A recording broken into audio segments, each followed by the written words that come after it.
Melihat berbagai karakteristik yang unik dari jenis-jenis tumbuhan berbiji terbuka, ini tentunya membuat kita harus lebih mengetahui bagaimana karakteristik-karakteristik dari masing-masing jenisnya tersebut. Oleh karena itu, pada kesempatan kali ini, kita akan membahas bersama-sama mengenai klasifikasi Gymnospermae. Seperti apa penjelasannya? Simak videonya ya, sahabat Gen. Intro dulu.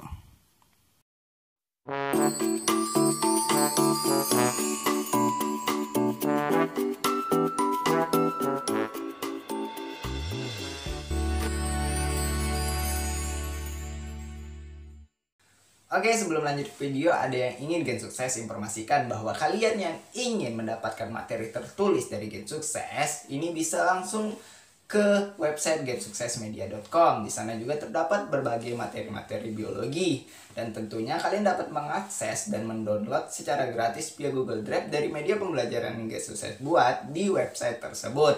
Dan untuk media pembelajaran yang saat ini, yaitu tentang klasifikasi Gymnospermae, jika materi ini dirasa bermanfaat untuk kalian, silahkan jangan sungkan-sungkan untuk mengklik tombol subscribe dan lonceng notifikasinya, supaya Gen Sukses lebih semangat dalam membuat media pembelajaran lainnya, khususnya biologi. Oke, tanpa basa-basi lanjut ke videonya. Sebelum masuk ke materi inti dari pembahasan klasifikasi Gymnospermae ini, Gen Sukses harapkan kalian sudah menonton video sebelumnya mengenai perbedaan Angiospermae dan Gymnospermae, supaya kedepannya sahabat Gen tidak bingung mengapa tumbuhan yang akan Gen Sukses tampilkan termasuk dalam kelompok Gymnospermae.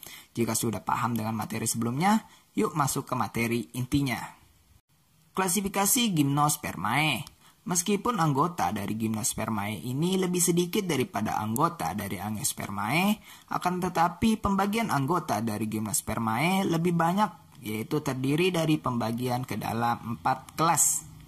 Apa saja kelas-kelas tersebut dalam klasifikasi Gymnospermae? Simak baik-baik ya sahabat Gen.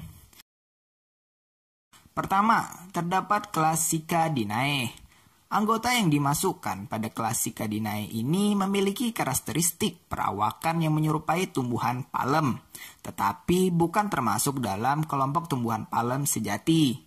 Kelas Cicadinae memiliki ciri-ciri khas terdapat pada batang berkayunya yang pendek dan tidak bercabang, di mana daun tersusun seperti roset batang atau tersusun spiral rapat di sekeliling batang tersebut.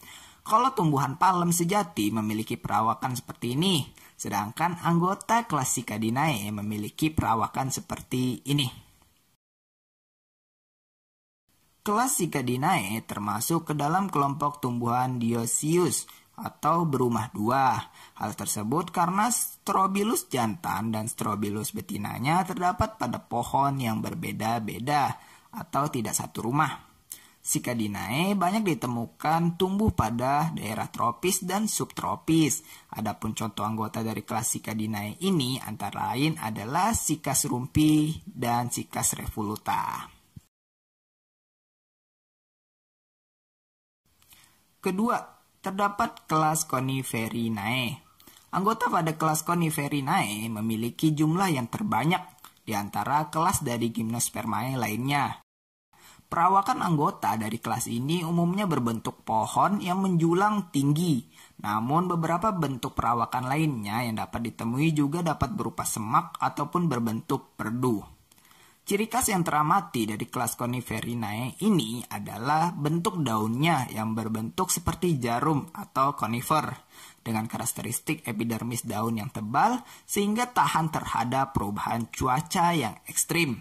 Inilah yang menyebabkan daun pada kelas Coniferinae ini tampak selalu hijau atau evergreen meskipun pada kondisi cuaca yang berubah-ubah.